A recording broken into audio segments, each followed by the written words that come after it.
Okay, this video is going to be a book review of the book. Here's the book, Cracking Cancer, a Toolkit. The author's name is Jeffrey Dach.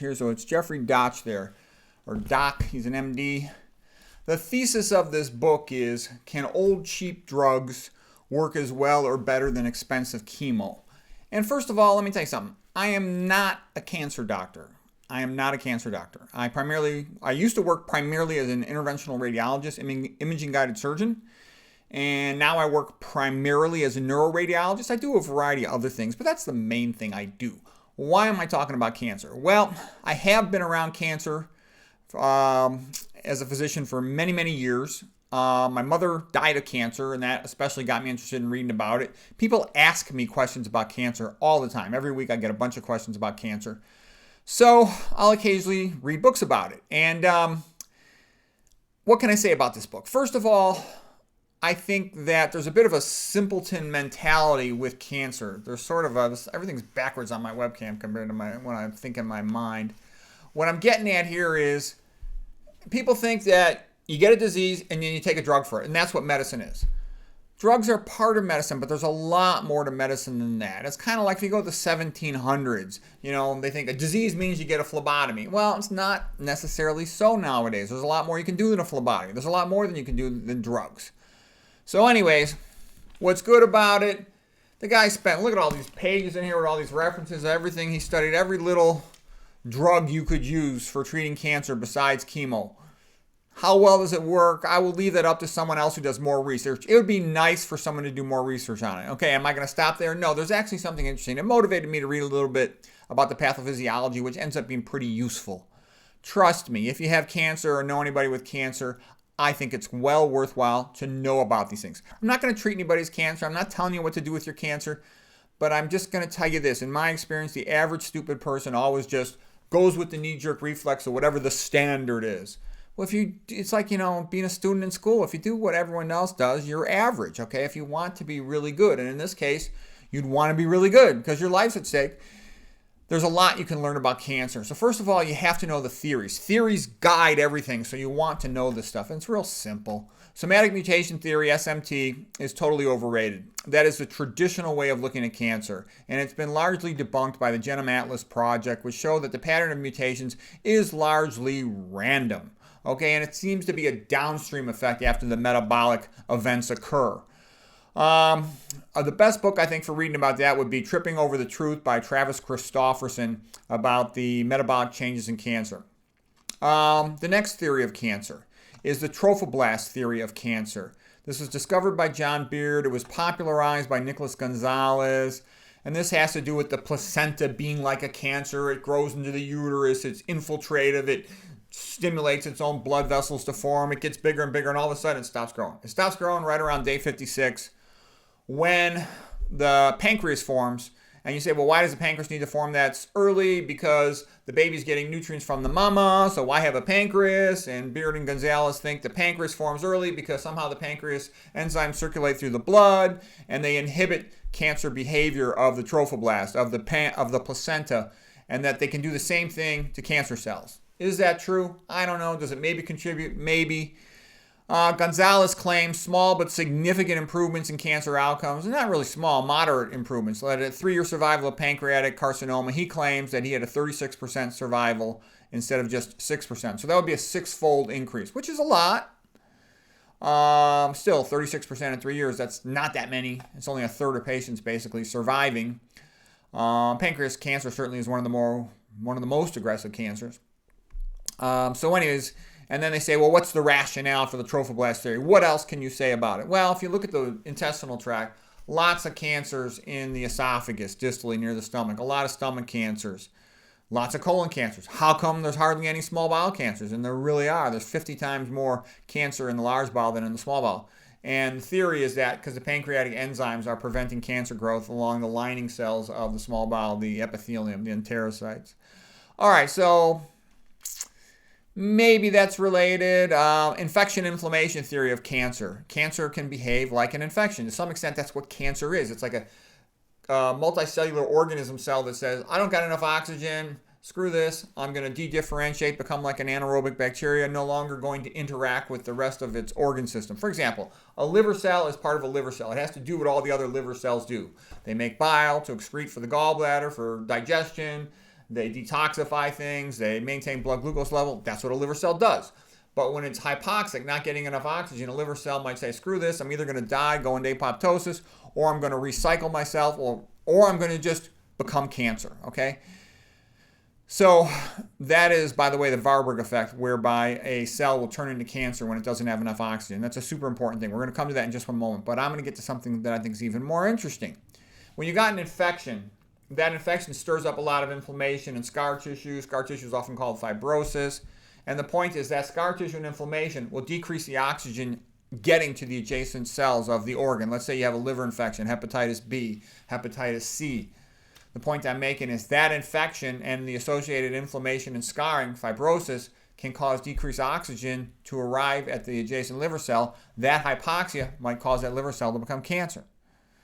There's more than one way it could happen, but I'm telling you, trust me, that's a valuable thing to know. All right, let's say you're a construction worker, you're working with asbestos. As you inhale asbestos, it gets in your lung, your bodily cells wall it off, and your immune system makes scar tissue around that little asbestos particle, okay? Sort of it's an irritant to the lung tissue. Well, guess what? That fibrotic tissue around that asbestos particle will have some cells in it, and the inflammatory mass around them will deprive some of them of oxygen. They might turn into cancer. And so you get a localized cancer in that area called a mesothelioma is associated with asbestos inhalation. All right, but do you see the bigger picture of where this is going? What's the unifying theory here? The unifying theory here is hypoxia, hypoxia, hypoxia, which means lack of oxygen. So if you have lack of oxygen delivery to a cell, it can transform itself into something like an anaerobic bacteria and become cancer. Cancer is like an anaerobic bacteria. That's the transformation from normal cell running on oxygen, producing tons of energy, to anaerobic cell that's not making so much energy per unit of glucose, just the glycolytic pathway, that's 2 ATPs, instead of running the whole mitochondrial system on glucose metabolism to get 32 ATP. Okay, so this now takes us to the metabolic theory of cancer. And this was largely developed by Otto Warburg. Otto Warburg won the Nobel Prize in about 1931. He's a German biochemist, considered by many the best biochemist in the whole world. Had a bunch of tissue cultures, and he would progressively deprive them of oxygen. And when he would get to about 35%, according to one paper, or more, a lot of cells would start to die, but some would transform themselves into anaerobic bacteria-like functionality and become cancer. And he repeated this many, many times. He was famous for being very precise. And the reason this matters is once you start thinking about the metabolic theory of cancer, you have a whole bunch of additional options on how to minimize your risk of cancer and potentially improve your prognosis. There's not as much research as one would like. There's lots of case reports of survivors. Dean Ornish did the famous study on prostate cancer patients, took a bunch of biopsy-proven prostate cancer patients, and then had one group that went for just watchful waiting, did nothing. Another group went on a vegetarian diet. The ones who went on a vegetarian diet, they all stabilized or lowered their PSAs and did not need to go on to surgery during the interval followed in the study. It was just low-grade prostate cancer, but still, the indicator was that the vegetarian diet improved the histology. They repeated the biopsy, and things looked even better on the repeat biopsy. So that was very encouraging. Then there's a whole bunch of survivors, and you can read about them in other sources. I'll talk about them some other time, who basically the biggest thing they did was go low-fat, low-sodium vegan. They also got sunshine. They also maintained their support systems, reduced their stress level, sunshine to maintain their vitamin D, and many of them exercised quite a bit, extraordinary amounts even. Okay, exercise gets the lymphatic fluid flowing. Okay, so what's the deal with chemotherapy? Chemotherapy works best for several cancers. It's famous for working great for testicular cancer. Lance Armstrong, got his chemotherapy for metastatic testicular cancer, and he came back and he won the Tour de France. Incredible. There's some lymphomas it works fantastic for, and there's a few other cancers it works really well for, and it's thought that in these types of cancers, it actually does treat the cancer stem cells. However, chemotherapy is thought to not work as well in many other cancers where it's not as able to effectively treat the cancer stem cells. So patients will often hear, oh, a positive response to chemotherapy, and they think that means a cure. It does not mean a cure. It just means the tumor shrunk down a significant amount. But unfortunately, in a significant number of patients, the cancer stem cells will still be alive within that shrunken tumor, and those will have a tendency to recur. They'll have a tendency to be resistant to multiple chemotherapy drugs, and they'll have a tendency to cause the patient to die. So the cancers are thought to typically have at least, two main cell populations: these proliferating cancer cells, the ones that die when treated with chemotherapy, but also the cancer stem cells, which are only about 1 out of 1,000, even 1 out of 10,000 of the cells. But they'll have a tendency to survive and then recur and kill the patient. Chemo has a lot of side effects, nausea, vomiting, hair loss, weight loss, brain fog, sometimes called chemo brain, bone marrow suppression, immune suppression, cardiotoxicity. So those stem cells, cancer stem cells, they can be still present because they're just not growing at much of a rate initially, and you could have a negative PET scan. So that's a little bit scary. You think the cancer's all gone, but the stem cells are still there. Okay, I just want to show you this article. Here's the article. It's called Targeting Cancer Stem Cells by Fang Yu et al., 2019, World Journal of Stem Cells. Okay, so here's just a little excerpt. The traditional and mainstream therapies to treat cancer are chemotherapy and radiation therapy, which are capable of high cytotoxicity, killing a lot of cells, or ionizing radiation, which kills the bulk of the tumor. In general, cancer stem cells are resistant to these therapies. Okay, that's a big statement. Trust me, this is the big statement. This is like the most important slide in this whole talk. In general, cancer stem cells are resistant to chemotherapy and radiation therapy and are the cause of tumor relapse with aggressive disease. The mechanisms for cancer stem cell recurrence and dormancy and persistence are slow cell cycle kinetics. They're dividing slowly, so fast dividing cells are more vulnerable to chemo. They're very good at repairing their DNA. A little surprising in a cancer, but they can do it. They often have multiple drug resistance membrane transporters. The drug comes into the cell, they pump it out. So the point of this is that traditional drugs and radiation therapy should be supplemented with something else. And I do think there's some brilliance in that statement. So, and I actually think oncologists should read more about books like this. They should give the patient whatever, seems to appropriate chemotherapy. But in addition, use some of these other options to try to block these stem cells. What's the best way to do that? I'm not sure. And I'm actually going to talk a lot about what you can do with diet and lifestyle. So let's look. Here's from the same article. What are some of the things happening in cancer? Because it's a multifactorial process. The cancer cell kind of takes over its environment and does things its way. Inflammation tends to increase the rate of cancer growth. So don't eat any meat. Meat's like the major dietary cause of inflammation. Same thing, avoid vegetable oils. Avoid anything that causes leaky gut, including meat and vegetable oils. There's other things too. I've lectured about that separately several times. Decrease iron.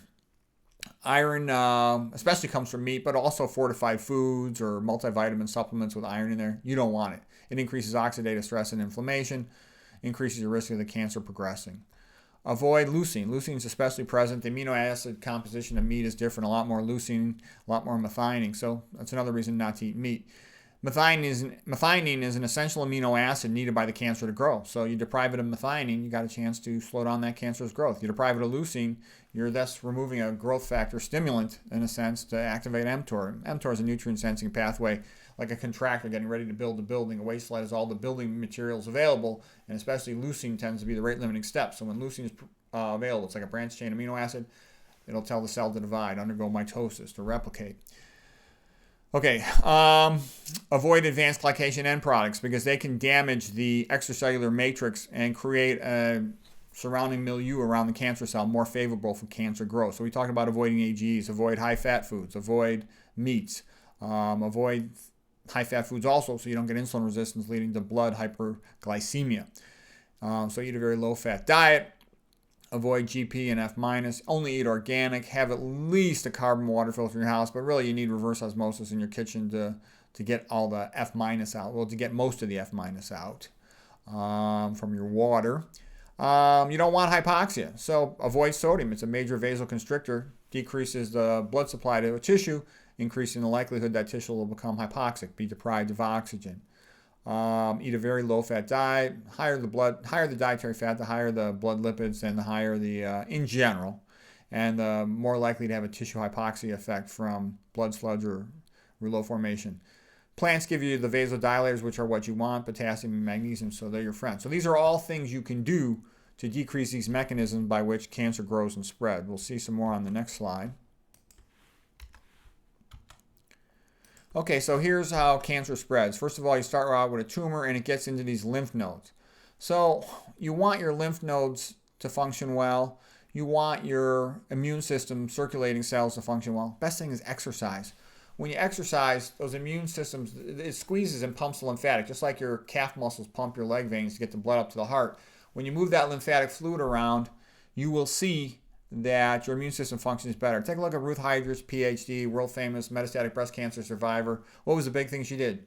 She said, when she's told to get her affairs in order, she's going to die with metastatic breast cancer when she's in her 40s. She said, no, I want to run a marathon. Okay. And, she went low-fat vegan, running marathons, and she's alive, gosh, over 40 years later. There's also this lady, Janet Marie Wakelin. So Ruth Hydrich, PhD, she's written some books about her surviving cancer. Janet Marie Wakelin wrote a book called Raw Cures Cancer. She went on raw vegan diet and started running marathons herself, and she also survived metastatic breast cancer. Rather extraordinary, both of them. Did they just get lucky? Was it a miracle of God? I don't know, but I've seen that pattern too. Neil Bernard writes about a physician who was diagnosed with metastatic prostate cancer in his spine, and he went on the macrobiotic vegan type diet, and then he did great for years, and then he started going off the diet, and he died pretty soon after that. I've heard a lot of those. People who've gone low-fat vegan and done real well, then they go off the diet, they're screwed, they die. And, they're not able to turn it around afterwards. So my advice would be don't mess, what would I do if it was me? I would not mess around. Consider yourself lucky, attitude of gratitude. Low-fat vegan, be very focused about it and don't deviate from that. It's like an alcoholic. Can't have one drink of alcohol. Because the other thing, too, is I look at all these old people. I look at their MRIs of their neck and their CAT scans of their neck. You look at a young person, and you should give me like a 25-year-old. They're going to have big lymph nodes all over the place. If you saw that same MRI in an 80-year-old, you go, oh, my God, he's got lymphadenopathy. We need to do a biopsy. And a young person, they always got a lot of big lymph nodes in their neck. So the point I'm saying is an old person to have little tiny lymph nodes in their neck. As a person gets older, their immune function is decreased. They've got less lymph node tissue. You need a lot of lymph node tissue because everything gets in your mouth when you eat, when you breathe, and then it goes to all these lymphatics in your neck, works its way down to the chest, goes in the left thoracic duct, enters the venous system and whatnot. So old people got less immune function, less lymph node tissue. They've got less endothelial precursor cells. They've got other things about themselves, like they tend to be hypertensive, etc. They often are pre-diabetic, diabetic. They're more fragile, so they can't mess around. This diet's a chance to just slow everything down. Got to exercise, get your sun for vitamin D. That's much better than taking a pill. We'll talk about some more stuff. But I thought this was pretty interesting. When you see what's happening, basically the cancer cell grows, so it spreads to a lymph node, then it'll spread to other lymph nodes, then it gets in the blood and it goes to distant organs. The lungs, like an aircraft carrier, launches it up to the brain. Then, the patient tends to die after that.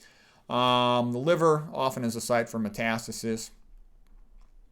Usually, a poor prognostic finding.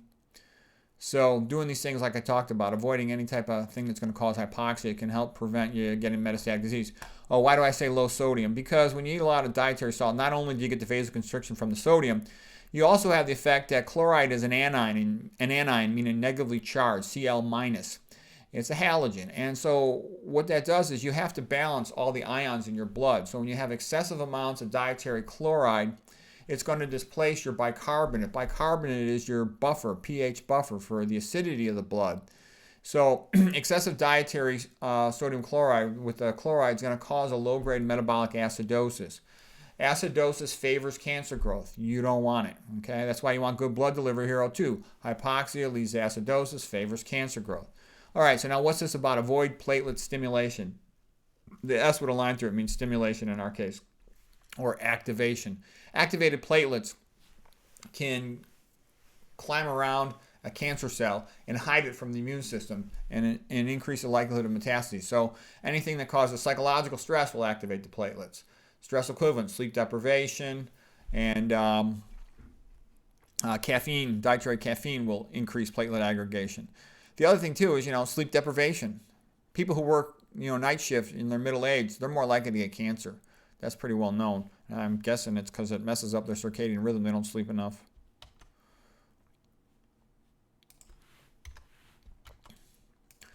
Okay, a couple more thoughts on cancer. Hallmarks of cancer, it ignores anti-growth signals. That's what I meant by, instead of saying, I'm a member of the liver team, I do what a liver cell, it says, screw this. I don't have enough oxygen or energy to keep working as a liver cell. I'm on my own. I'm taking off. You guys are on your own. I'll see you later.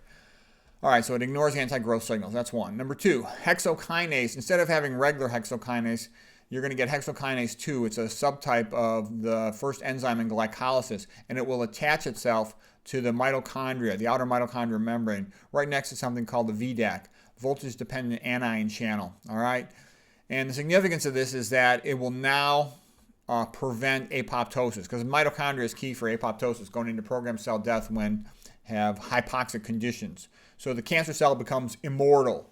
It also acquires the function of telomerase, meaning that it can repair its telomeres, the things like the tips of shoelaces, whereby it prevents them. They get shortened a little bit with each mitosis, replication of the cell, but the cancer cell can repair its telomeres, which is just the end tip of a chromosome, so that it does not have diminished function with progressive number of cell divisions. It doesn't have a Hayflick limit. A Hayflick limit means that a normal cell can only divide about 60 times typically, and then it will just progressively age and die.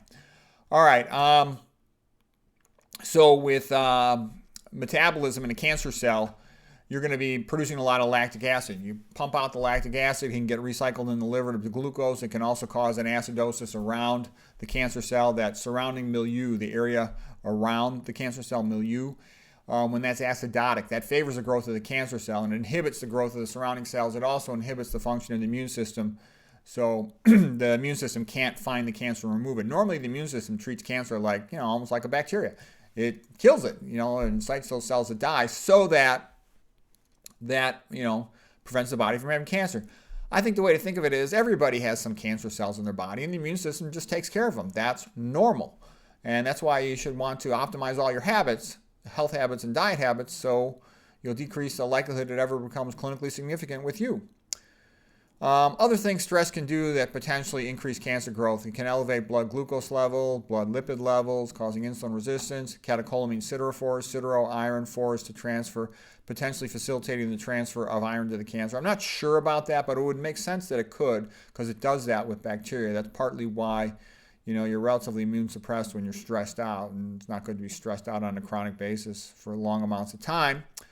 Possible vasoconstriction, the immune system, the sympathetic autonomic nervous system, fight or flight, stress, tends to cause vasoconstriction in a lot of tissues, and that can potentially make those tissues more hypoxic. Vasoconstriction is the narrowing of the artery. Hypoxia, decreased oxygen delivery to the tissue. Platelet activation, we talked about that, stress doing that. Cortisol itself is an immune suppressant, So it increases blood glucose, blood lipids, and it suppresses the immune system. When you're stressed out, it's made for a physical situation, just survive the next 5 minutes. It's not something that normally in our many years ago ancestors was supposed to be high all the time.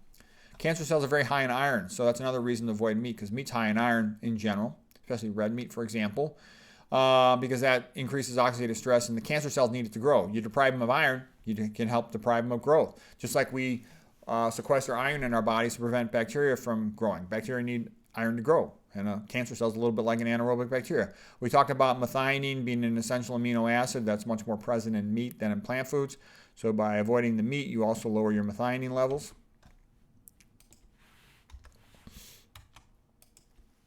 This is kind of an interesting slide. So these are lymphoma cells with these giant purple nuclei.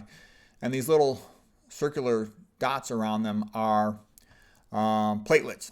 So these platelets are almost functioning like an escort in the blood to these little, these are all red cells, these other cells. Most of the cells in the blood are going to be red cells. But the point I'm making is these platelets form a circle. They're called platelet satellites around a cancer cell, in this case a lymphoma cell, and they hide it from the immune system. The immune system can't recognize it. That's bad. So that enables the cells to successfully metastasize, and that's why, you know, psychological stress. If somebody in your family has psychological stress, go easy on them. Don't stress them out. Oh, miscellaneous thoughts. Vitamin C is given IV sometimes to cancer patients because that way you can get a higher blood level than if you just take it orally. It's hard to get a significantly elevated blood level. Adequate vitamin D and C help to prevent cancer is thought. Oh, I had a couple thoughts about fruit. You know, I was thinking about fruits, and I was reading about these advanced glycation products lately, and I'm like, gosh, fruits have incredibly low. They got the lowest AGEs, advanced glycation end products, of anything. They're very low in fat. They tend to be very low in protein. Well, gee, that's about getting close to being a perfect food. They taste great. They're alkaline. That's good. A lot of antioxidants. That's good. Tend to have a lot of potassium and can have a lot of magnesium, vasodilators. That's good. What's negative about them? They tend to be seasonal. Nowadays, you can get stuff shipped from other places. They tend to be expensive. That's not good. I wonder about what's going on with the coating of apples. Is there potentially something harmful in that, you know, that maybe gets absorbed in your body and is hard to detoxify and clear? I don't know. I wonder, could it be sprayed with MSG? But that's why I used to eat a lot of apples, but I stopped eating them when somebody suggested to me there might be a problem with the coating on it from what they spray on it. I don't know that for sure, but I'm just letting you know. So this is just a quick sidetrack on fruits. They're difficult to clean, some of them, like strawberries, raspberries, grapes. Well, strawberries and raspberries because the regular surface is grapes, just because the coating's so thin. You know, you spray that with a herbicide, pesticide, it's so thin, you know, what are you going to do? That's why I don't eat grapes. Okay, these are just a couple of references like the article we talked about in some papers. So anyways, I think the purpose of that was just to give you a little bit of insight on cancer. And the biggest thing to get out of this talk was what I think the best explanation, most likely to explain the most of the cancer findings, is the metabolic theory of cancer and the Warburg effect. You know, being well aware that there is some relevance to the trophoblast theory, there is some relevance to the genetic theory, there is some relevance to the concept of the infection inflammation theory, but this I think is the dominant thing. Okay, hexokinase 2 binding to the mitochondria, preventing mitochondrial apoptosis, and then being like a vacuum to suck glucose into the cell so that cancer cell can pull up 100 times more glucose than other cells around it.